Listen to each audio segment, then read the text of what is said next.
छात्रों को शुभोदय। हिंदी विषय में आपको स्वागत है। पहले क्या आप बता सकते हैं कि अब हम किसी दूसरे व्यक्ति को कोई संदेश भेजना है तो हम कैसे भेज सकते हैं? क्या आप लोग बता सकते हैं क्या? जैसा आप यहाँ है, प्रगति नगर में है, तो आप किसी दूसरे व्यक्ति को, जैसा सिकंदराबाद में रहने वाले, समझ में रहे, यानी कोई वाइजाग में रहने वाले, नहीं तो कहाँ विजयवाड़ा में रहने वाले, नहीं तो करीमनगर में रहने वाले, नहीं तो मुंबई में रहने वाले, किसी को कोई संदेश भेजना है तो अब आप लोग कैसे भेज सकते हैं? कैसे भेज सकते हैं? बोल सकते हैं? कैसे भेज सकते हैं? या सही है कैसा? अब हम कोई संदेश भेजना है तो अब हम वीडियो कॉल करके उनको देखते हैं, जो बातें बोलना है, जो संदेश देना है उनको दे सकते हैं। नहीं तो जैसे सामाजिक माध्यम है, सोशल मीडिया, न फेसबुक हो, नहीं तो ट्विटर हो, नहीं तो व्हाट्सएप हो, इसके द्वारा आज हम भेज सकते हैं। समझ में रहे? क्योंकि आजकल जो है तकनीकी बढ़ गई है, किसी भी संदेश को हम इस तरह भेज सकते हैं। लेकिन इसके पहले पुराने ज़माने में, इसके पहले जो है हमें पत्रों की सुविधा उपलब्ध है। इसके पहले जैसा 200 साल के पहले, उसके पहले जब ये सुविधाओं का उपलब्ध नहीं था, उस समय लोग पत्र लिखकर किसको देना है, किसको पहुंचना है, उसको लिखने वाले थे। पत्र लिखकर डाक खाने में डाले तो डाकिया उसे लेकर किसको देना है उसको देने वाले थे।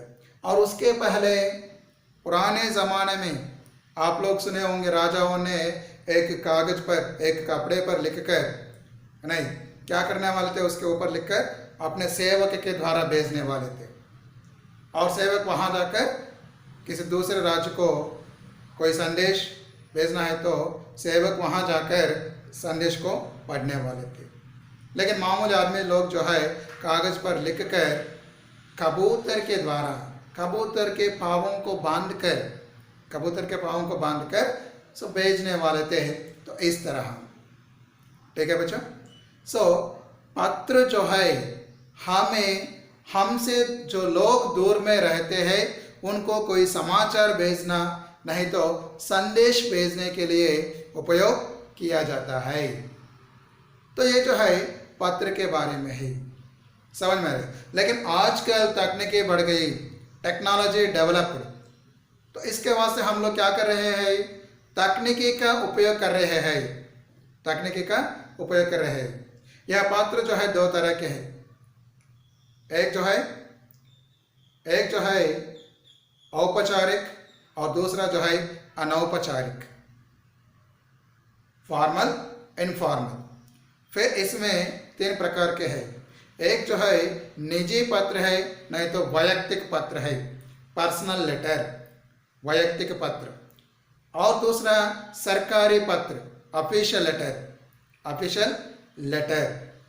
और तीसरा व्यापारिक पत्र, बिजनेस लेटर। ये तीनों प्रकार के पत्र है। आजकल कोई भी निजी पत्र नहीं लिख रहे थे, नहीं, निजी पत्र कोई भी नहीं लिख रहे, लेकिन सरकारी पत्र जो है लिखना ज़रूरी है। जैसा आप लोग चिट्ठी पत्र लिखते हैं, वो भी सरकारी पत्र है। और किसी दफ्तर में किसी अफसर को लिखने वाले पत्र जो है, जैसे कलेक्टर हो, जिलाधीश कहते हैं कलेक्टर को, कलेक्टर हो, यानी कोई भी अफसर को लिखने वाले पत्र जो है, कोई भी दफ्तर को लिखने वाले पत्र जो है सरकारी पत्र है। लेकिन आज हमें इनकी ज़रूरत है। और व्यापारिक पत्र, बिजनेस, व्यापार बोले तो बिजनेस। सो किसी चीज़ें हमें मोलना है, खरीदना है। एक उदाहरण देखिए, आपको पुस्तकें खरीदना है, आप लोग पुस्तक पब्लिशर्स को क्या लिखते हैं? पत्र लिखते हैं और पैसे भी मनी ऑर्डर के द्वारा भेजते हैं। है नहीं, तो वे लोग क्या करते हैं, आपको पुस्तक बेचते हैं। तो इसे हम क्या कहते हैं, दोनों के बीच में जो है व्यापार हो रहा है, बिजनेस हो रहा है नहीं, वाणिज्य हो रहा है। तो इसे हम क्या कहते हैं, बिजनेस लेटर, नहीं तो व्यापारिक पत्र है। तो यहाँ भी एक पत्र दिया गया है, वहाँ जो है बेटी के नाम पत्र, बेटी के नाम पत्र, इसका अर्थ जो है लेटर टू बेटी, बेटी का अर्थ क्या है, डॉटर। सो आज हमारा पाठ का नाम जो है बेटी के नाम पत्र, बेटी के नाम पत्र है।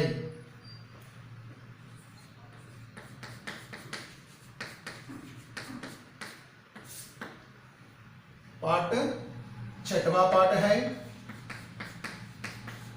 बेटी के नाम पत्र। पत्र बोले तो लेटर, पत्र का अर्थ जो है लेटर। बेटी के नाम, बेटी के नाम, बेटी बोले तो डॉटर, बेटी जो है डॉटर है। बेटी के नाम पत्र किसने लिखा, यहाँ पे पिताजी ने लिखा, पिताजी ने अपने बेटे के नाम पत्र लिखा है। यहाँ देखिए पिताजी और बेटी दोनों के बीच में जो संबंध है नहीं, रिश्ते है, बेटी और पिता। सो हमें अपने रिश्तेदारों को नहीं तो मित्रों को जो पत्र लिखते हैं उसे हम निजी पत्र कहते हैं, यानी वैयक्तिक पत्र, पर्सनल लेटर। यहाँ एक पर्सनल लेटर है, नहीं तो निजी पत्र है। समझ में आ रहा बच्चों, यहाँ एक निजी पत्र है। सो बेटी के नाम पत्र। पहले पाठ में जाने से पहले यहाँ उन्मुखीकरण दिया गया है, उसे ध्यान से देखिए और उसके बाद क्या करना है आपको, सब पाठ के जो चित्र दिए गए हैं उन्मुखीकरण में उसे देखकर फिर उसके बाद जो प्रश्न दिया गया है उनका उत्तर देना है। मैं आपसे यह प्रश्न पूछूंगा तब आपको इनके उत्तर देना है। एक बार ध्यान से चित्र देखिए, यहाँ एक चित्र दिया गया है, पाठ्य पुस्तक खोलकर इस चित्र को देखिए। पन्ने की संख्या 26 है, 26वां पन्ना देखिए, यहाँ एक चित्र है, इस चित्र को ध्यान से देखिए। अब बोलिए, अब बताइए चित्र में क्या दिखाई दे रहा है। इस चित्र में आपको क्या दिखाई दे रहा है, क्या आप लोग बता सकते हैं? चित्र में क्या दिखाई दे रहा है, क्या आप लोग बता सकते हैं? बताइए क्या दिखाई दे रहा है।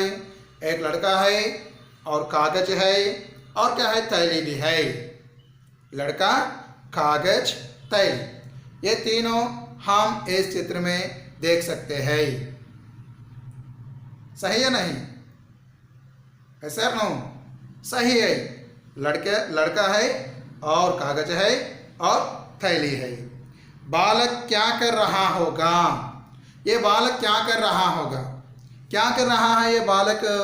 पत्र को पढ़ रहा है, पत्र को पढ़ रहा है। ये बालक जो है पत्र को पढ़ रहा है। हमारे जीवन में पत्रों का क्या महत्व है? क्या आप लोग बता सकते हैं हमारे जीवन में पत्रों का क्या महत्व है? पत्रों के द्वारा भी हम अपने भावों को दूसरे व्यक्ति को भेज सकते हैं। हम अपने भावों को दूसरे व्यक्ति को व्यक्त कर सकते हैं। हमसे जो लोग दूर में है, पत्र लिखकर अपने भावों को उनको भेज सकते हैं, उनसे व्यक्त कर सकते हैं। यह एक है। और दूसरा जो है, पत्रों का हमारे जीवन में महत्व है। अगर किसी भी संदेश किसी दूसरे व्यक्ति को भेजना है तो क्या करना है? पत्र लिखकर हम अपने संदेशों को भेज सकते हैं। तो इस तरह हमारे जीवन में पत्रों की क्या है? पत्रों का महत्व है हमारे जीवन में। ठीक है बच्चों, हमारे जीवन में पत्रों का महत्व है। हम जो है पत्र क्यों लिखते हैं बोले तो हमसे जो दूर में है उनको कोई भी संदेश भेजना हो, नहीं तो हमें अपने भावनाओं को, अपने भावों को दूसरे व्यक्तियों को भेजने के लिए, बोलने के लिए भी, व्यक्त करने के लिए भी यह पत्र लिखा जाता है। हमारे जीवन में जरूर पत्रों का महत्व है। ठीक है या। और उसके बाद देखिए यहाँ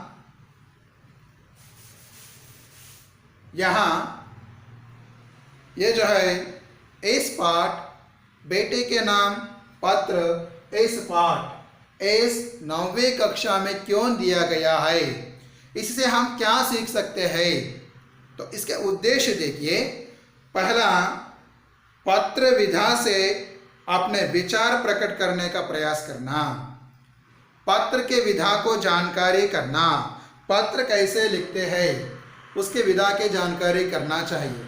यहाँ देखिए हम इसके पहले चर्चा किए थे, बेटी के नाम एक निजी पत्र है, निजी पत्र। निजी पत्र का अर्थ क्या है? Personal letter. तो कैसे लिखना है? पत्र लिखने के लिए विधि है, कुछ नियम है पत्र लिखने के लिए। सो कैसे लिखना है? यहाँ देखिए, यहाँ एक कागज समझना है आपको। इस तरह के है कागज है। यहाँ अगर कोई भी लिखना है तो कैसे लिखना? पहला, कागज के दाएं ओर, राइट साइड क्या लिखना है? यहाँ पे आपको किताब में दिया गया है, देखिए कागज के दाएं ओर क्या लिखना चाहिए? स्थान लिखना चाहिए, स्थान लिखना। और इसके साथ विराम चिन्ह, विराम चिन्हों की जरूरत है। ये अल्प विराम है, अल्प विराम। और उसके बाद दिनांक लिखना, दिनांक लिखना, स्थान और दिनांक। पहले पंक्ति में स्थान लिखना चाहिए और दूसरे पंक्ति में दिनांक लिखना चाहिए। कहाँ? दाएं ओर। यह हो गया, यहाँ पे ये दोनों लिखना है। और इसके बाद यहाँ बाएं ओर, लेफ्ट साइड, उसके नीचे 2 लाइन हो गए, यहाँ कुछ भी लिखने की जरूरत नहीं। और तीसरे पंक्ति में क्या लिखना है? संबोधन, संबोधन। हम किसको संबोधित कर रहे हैं उसको क्या लिखना है? संबोधित करते लिखना। जैसे निजी पत्रों में अगर आप लोग अपने पिताजी को लिखते हैं तो आदर पूर्वक लिखना पड़ेगा, जैसे पूज्य पिताजी। और माताजी के लिए भी पूज्य माताजी, पूज्य पिताजी, पूज्य माताजी।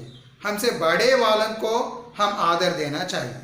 और हमसे जो लोग छोटे हैं, जैसे छोटे भाई है नहीं तो छोटे बहनें है, आशीर्वाद। समझ में आए? सो उस पर लिखना है प्रिया, प्रिया बहन सप्रेम आशीर्वाद, प्रिया भाई सप्रेम आशीर्वाद। अगर हमसे छोटे हैं तो, अगर हमसे बड़े हैं तो जैसे पूज्य पिताजी सादर प्रणाम, नहीं तो नमस्कार, सविनय नमस्कार। पूज्य माताजी सादर प्रणाम, सविनय नमस्कार। तो इस तरह हमें संबोधन लिखने की जरूरत है। अगर हमसे बड़े हैं, प्रिय भाई नमस्कार, प्रिय मित्र, तो इस तरह लिख सकते हैं। इसमें निजी पत्र में संबोधन लिखने की जरूरत है। और उसके बाद देखिए यहाँ विषय लिखना है, विषय का विश्लेषण यानी विषय का वर्णन, विषय का विश्लेषण यानी विषय का वर्णन। ओके, सो विषय लिखना चाहिए। विषय में यहाँ पहले अनुच्छेद में विषय को 2 अनुच्छेदों में विभाजन करना चाहिए। यहाँ पहले अनुच्छेद में कुशल समाचार लिखना है। जैसे मैं यहाँ कुशल हूँ, मैं समझता हूँ कि आप भी वहाँ कुशल रहे, मेरी पढ़ाई अच्छी तरह चल रही, इसका अर्थ जो है मैं अच्छी तरह पढ़ रहा हूँ। मैं आशा करता हूँ कि आप भी अच्छी तरह पढ़ रहे हैं। तो इस तरह कुशल समाचार लिखना चाहिए पहले अनुच्छेद में। और दूसरे अनुच्छेद में जो विषय है सो विषय के बारे में लिखना, दूसरा अनुच्छेद में लिखना। समझ में रहे? और उसके बाद अगर माता पिता को लिखे तो क्या लिखना है? धन्यवाद लिखना चाहिए। और बेटा बेटे को बड़े है तो छोटे है तो क्या लिखना? आशीर्वाद देना चाहिए। तो इस तरह लिखना है। और उसके बाद क्या लिखना? समाप्ति। समाप्ति यानी कंक्लूजन। समाप्ति यानी कंक्लूजन, उपसंहार यहाँ लिखना चाहिए। जैसे आपका प्रिय पुत्र, अगर आप पिताजी को यानी माताजी को लिख रहे हैं तो आपका प्रिय पुत्र, आपका प्रिय पुत्री। समझ में रहे? तो इस तरह लिखना है, आपका प्रिय पुत्र यानी आपकी प्रिय पुत्री। अगर मित्र कहे तो तुम्हारा प्रिय मित्र यानी तुम्हारी प्रिय सहेली। मित्र पुंलिंग है, सहेली स्त्रीलिंग है, तुम्हारे प्रिय सहेली लिखना है। भाई है तो तुम्हारा प्रिय भाई, तुम्हारा प्रिय बहन, इस तरह लिखना है। और उसके बाद आपका नाम लिखना है। लेकिन परीक्षा में नाम लिखने की जरूरत नहीं। तो यह जो है निजी पत्र लिखने के तरीका है। निजी पत्र किस तरह लिखा जाता है उसके तरीका है। अब पाठ की जानकारी करेंगे। अब हम पाठ की जानकारी करेंगे। तो यहाँ पाठ देखिए, इसमें किसके बारे में वर्णन किया गया है उसके बारे में देखिए। पहला जो है पत्र जो है स्थान से शुरू होता है, स्थान और दिनांक। यहाँ देखिए नैनी जेल, यहाँ जेल से लिखा हुआ है। नैनी जेल, जेल बोले तो प्रिजन। यहाँ जो है आज़ादी के समय में, आज़ादी के समय में जवाहरलाल नेहरू को गिरफ्तार करके जेल में डाल दिया गया है। जवाहरलाल नेहरू जी अपने पुत्री जो है इंदिरा को, यहाँ देखिए पिता के पत्र दिया गया है चित्र में, अपने पुत्र इंदिरा को पत्र लिखे थे, उस पत्र को यहाँ पे दिया गया है। समझ में आ रहे? जवाहरलाल नेहरू के द्वारा अपनी बेटी इंदिरा को, इंदिरा गांधी, हम इंदिरा गांधी कहते हैं, सो इंदिरा गांधी को जो पत्र लिखा गया है वो जो है उस पत्र को यहाँ पे दिया गया है। नहीं, इंदिरा गांधी का असली नाम जो है इंदिरा प्रियदर्शिनी। सो ये पत्र दिया गया है कहाँ से? नैनी जेल। सो नैनी जेल से लिखा हुआ है। और कब कब लिखा हुआ है? 26 अक्टूबर। अक्टूबर, यहाँ अक्टूबर बोले तो अक्टूबर है। अक्टूबर का अर्थ जो है अक्टूबर। अक्टूबर 1923, 26 अक्टूबर 1930 के दिन लिखा हुआ है। और कहाँ से लिखा हुआ है? नैनी जेल। नैनी जेल से लिखा हुआ है। नैनी जेल से यहाँ पत्र लिखा हुआ है। समझ में आ रहे? नैनी जेल से लिखा हुआ है। यहाँ दिया गया है प्रिय इंदिरा, डियर इंदिरा, प्रिय इंदिरा, इसका अर्थ जो है डियर इंदिरा। जन्मदिन पर तुम्हें कई उपहार मिलते रहे हैं, शुभकामनाएं भी दी जाती रही है, पर मैं इस जेल में बैठा तुम्हें क्या उपहार भेज सकता हूँ? हाँ, मेरी शुभकामनाएं सदा तुम्हारे साथ रहेंगी। यहाँ देखिए जन्मदिन पर, जन्मदिन बोले तो बर्थडे, जन्म का दिन है। जन्मदिन के अवसर पर तुम्हें कई उपहार मिलते रहे हैं, कई उपहार मिलते रहे तुम्हें जन्मदिन के अवसर पर। समझ में आ रहे? सो अगर आपका जन्मदिन है तो जन्मदिन मनाते समय में भी अपने मित्र आकर क्या करते हैं? क्या करते हैं? आपको कई भेंट, कई उपहार देते हैं, है नहीं? समझ में आ रहे? तो उसी तरह यहाँ पे पत्र में लिखा गया है कि प्रिय इंदिरा, जन्मदिन पर तुम्हें कई उपहार मिलते रहे हैं। उपहार का अर्थ जो है भेंट है। ओके, या अर्थों को आपको लिखना है, लिख लीजिए। उपहार बोले तो भेंट है। या और शुभकामनाएं भी दी जाती रही है। शुभकामनाएं जैसा जन्मदिन के शुभकामनाएं, हैप्पी बर्थडे टू यू, है नहीं। सो इस तरह आपको शुभकामनाएं भी दी जाती रही है, लोगों के द्वारा नहीं तो अपने मित्रों के द्वारा। भेंट भी दिया जा रहा है और शुभकामनाएं भी दिया जा रहा है, दी जाती रही है। बट मैं इस जेल में बैठा तुम्हें क्या उपहार भेज सकता हूं। लेकिन नेहरू जी ने लिखा है यहाँ पे, मैं जेल में हूँ, जेल से मैं तुम्हें क्या उपहार भेज सकता हूँ। तो किस तरह उपहार मैं भेज सकता हूँ, क्योंकि मैं इस साल जेल में हूँ। Okay, I am in the prison, from here what is the gift can I send you.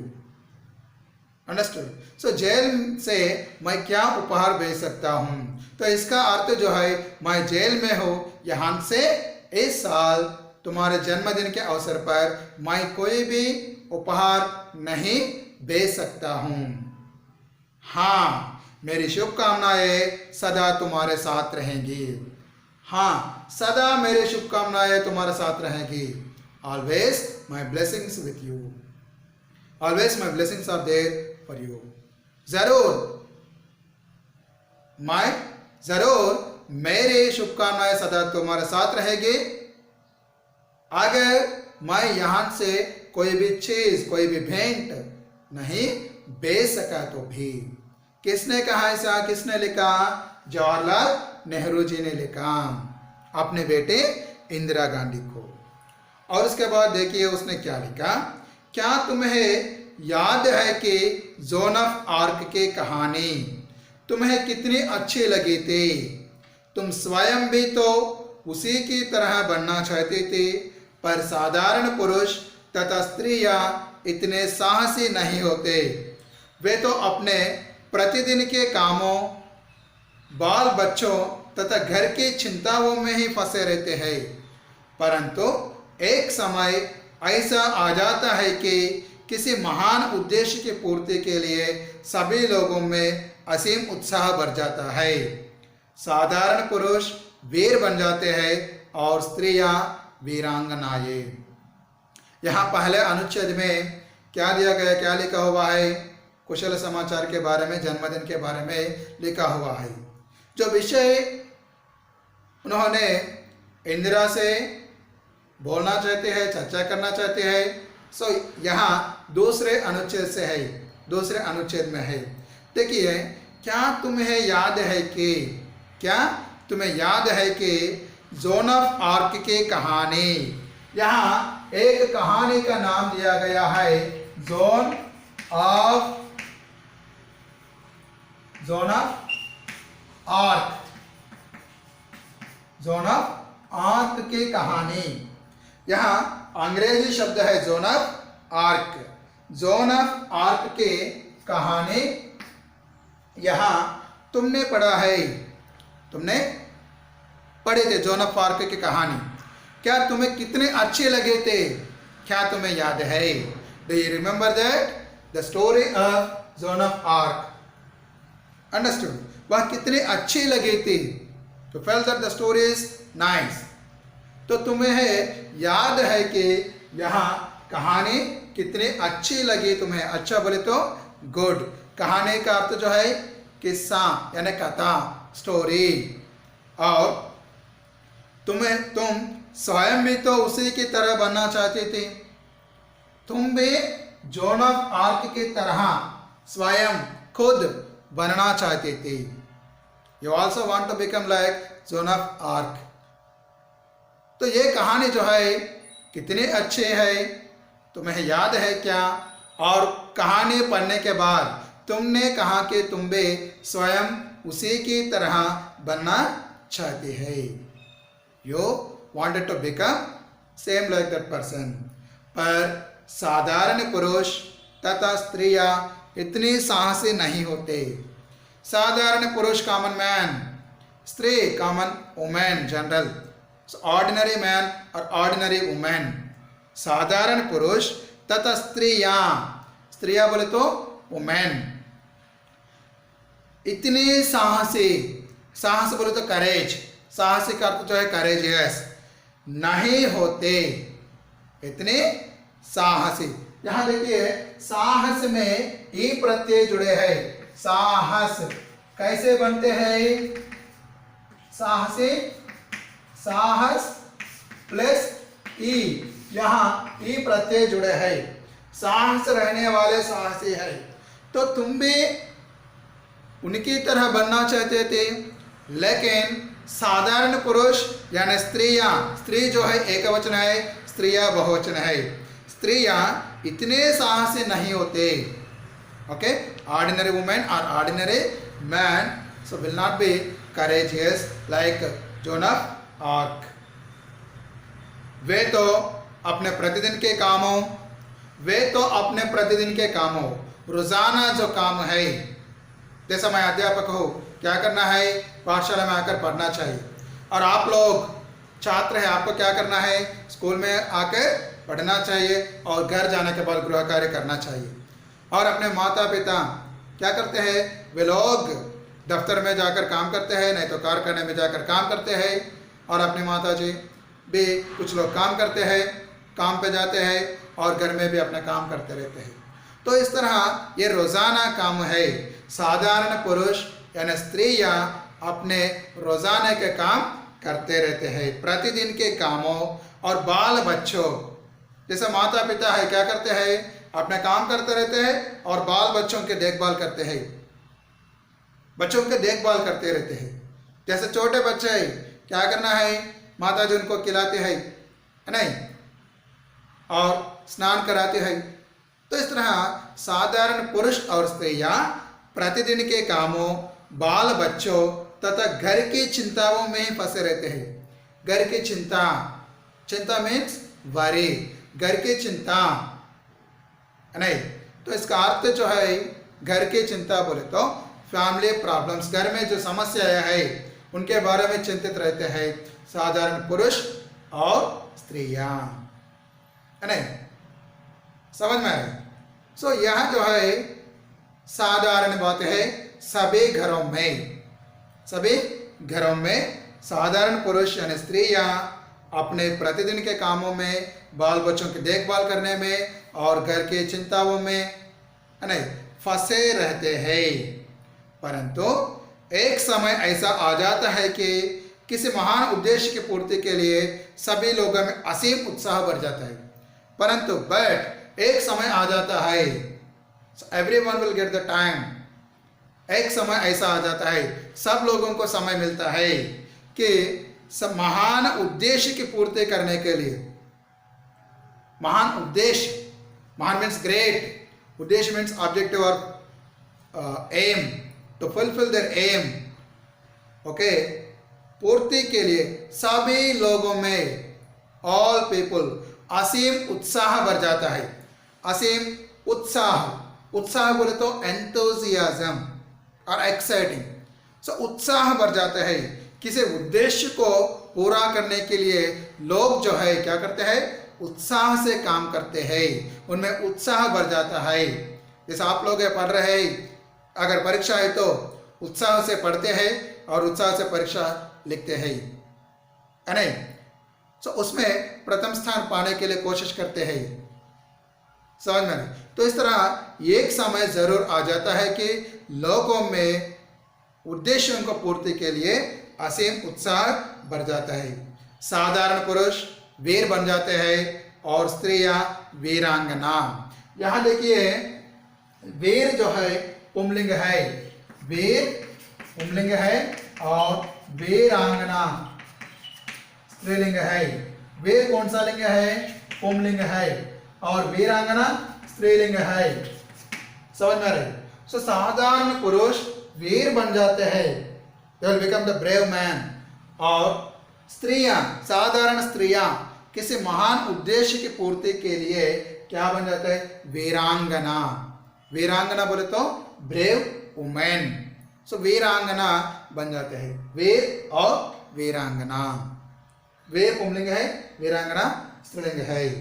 सो साधारण पुरुष वीर बन जाते हैं और स्त्रियां वीरांगनाएं बन जाते हैं किसी उद्देश्य की पूर्ति के लिए।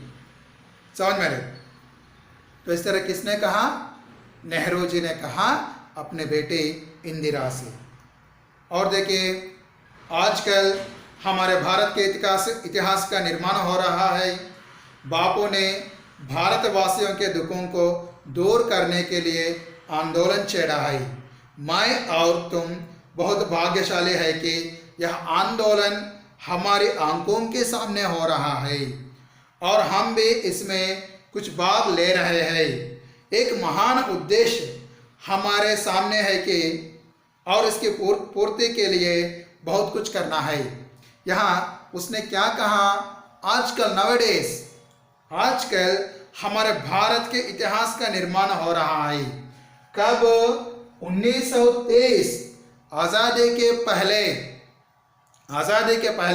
की बात है। 1923 महात्मा गांधी जी के नेतृत्व में आंदोलन चल रहा था, आज़ादी का आंदोलन चल रहा था।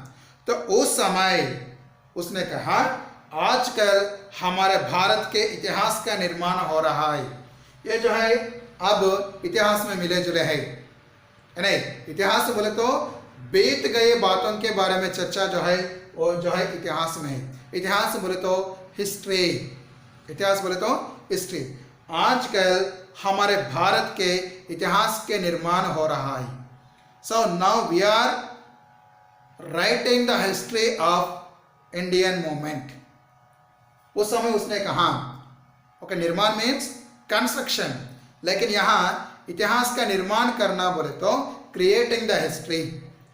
ओके, आजकल हमारे भारत के इतिहास का निर्माण हो रहा है। बापू ने, बापू बोले तो बापूजी, बापूजी हम किसको कहते हैं? बापू जी बोले तो महात्मा गांधी, महात्मा गांधी का उपनाम है। हम प्यार से महात्मा गांधी जी को बापूजी कहते हैं। बापूजी के नेतृत्व में, महात्मा गांधी के नेतृत्व में आंदोलन चल रहा है। बापू ने भारतवासियों के दुखों को दूर करने के लिए, to remove the sad problems of Indians, भारतवासियों के दुखों को दूर करने के लिए बापूजी ने क्या छेड़ा है? आंदोलन छेड़ा है। छेड़ना मीन्स शुरू करना। बापूजी ने आंदोलन शुरू किया है, स्वतंत्रता का आंदोलन। आंदोलन का अर्थ यहाँ पे नॉट वरी, तेलुगु में आंदोलन बोले तो वरी, यहाँ आंदोलन बोले तो मूवमेंट, मूवमेंट। आंदोलन का अर्थ जो है मूवमेंट है। सो यहाँ बापूजी के नेतृत्व में आंदोलन चल रहा है। किसके लिए? अंग्रेजों से मुक्ति दिलाने के लिए, अंग्रेज सरकार से विमुक्त करने के लिए बापूजी ने आंदोलन छेड़ा है, भारतवासियों के दुखों को दूर करने के लिए। उस समय भारतवासियों को कई यातनाओं का सामना करना पड़ा था अंग्रेज सरकार के द्वारा। जैसा आपको मालूम है 1919 में जो घटना घटी, जलियांवाला बाग दुर्घटना, बहुत सारे लोग मर गए थे उसमें, है नहीं? शांति से वहां पे सभा चल रहा है, लेकिन जनरल डायर आकर बिना चेतावनी से सब लोगों को क्या करने के लिए? फायरिंग करने के लिए, उनको शूट करने के लिए आज्ञा दी है। वहां पे लोग भगदड़ मच गई, अपने प्राण बचाने के लिए वहां पे जो शामिल हुए उस सभा में, वे लोग क्या किए थे? अपने प्राण बचाने के लिए क्या किए थे? वहाँ फाटक जो है बहुत छोटा है, वहाँ से जाने के लिए कोशिश किए थे।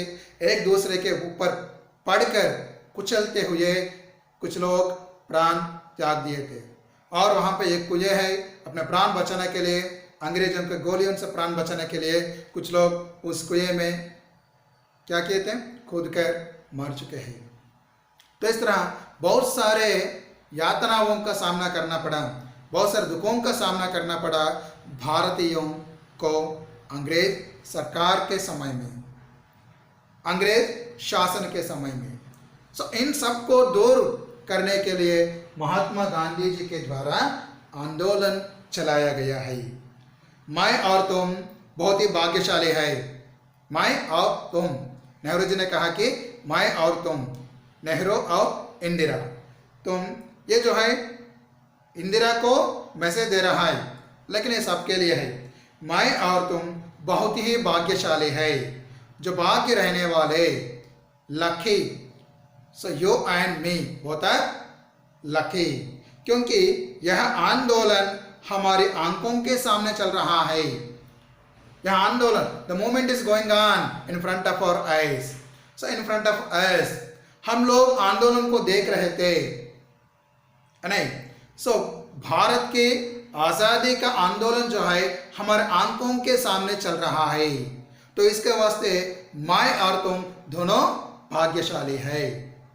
जैसा हम नहीं थे उस समय में, हम अब उसके बारे में पढ़ते रहते हैं, क्योंकि हम उस समय नहीं जन्म रहे थे। आंदोलन जब चल रहा था, आज़ादी का आंदोलन चल रहा था, लेकिन नेहरू और इंदिरा गांधी उस समय जन्म लिए थे। उसके वास्ते उसने कहा कि मैं और तुम भाग्यशाली है, क्योंकि यह आंदोलन हमारे आंखों के सामने चल रहा है। समझ में आ रही? और हम भी इसमें कुछ भाग ले रहे हैं, and we are also the part of this movement. हम भी इसमें भाग ले रहे हैं। Okay, we are lucky because the movement is going on in front of us, and we are also participating in the movement. Okay, हम भी उसमें भाग ले रहे हैं और उस आंदोलन में हमारा योगदान भी है। तो इसके वास्ते हम भाग्यशाली है। एक महान, भाग लेना इसका अर्थ जो है शामिल होना, टू पार्टिसिपेट। और एक महान उद्देश्य हमारे सामने है और इसकी पूर्ति के लिए बहुत कुछ करना है। हमारे सामने एक महान उद्देश्य है। ओके, हमारे सामने एक महान उद्देश्य है। One aim or objective is there to get the freedom. Okay, यह हमारा उद्देश्य है। तो इसके लिए हमें क्या करना चाहिए? बहुत कुछ करना है।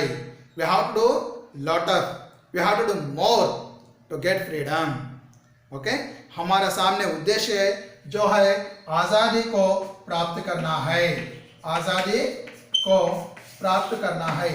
तो इसके लिए हमें बहुत कुछ करना चाहिए। आज़ादी की लड़ाई में भाग लेना चाहिए और हर भारतीय को आज़ादी की लड़ाई की ओर प्रेरित करना चाहिए। तो इस तरह किसने कहा? नेहरू जी ने कहा, अपनी बेटी इंदिरा से कहा। समझ में आ रहा है? आज़ादी मिलने के लिए हमें बहुत कुछ करना है। उद्देश्य जो है आज़ादी को प्राप्त करना। इस उद्देश्य को पूरा करने के लिए हमें क्या करना चाहिए? बहुत कुछ करना चाहिए। ठीक है बच्चों? मैं समझता हूँ कि यहाँ तक आपको इस पाठ का भाव जो है समझ में आया है। आपको क्या करना है? फिर एक बार इस पाठ को पढ़ते हुए समझ में आने के लिए कोशिश करना चाहिए। अगले भाग में और इसके आगे किसके बारे में लिखा गया है उसकी जानकारी करेंगे। ठीक है बच्चों? घर में ही रहिए, सुरक्षित रहिए। धन्यवाद।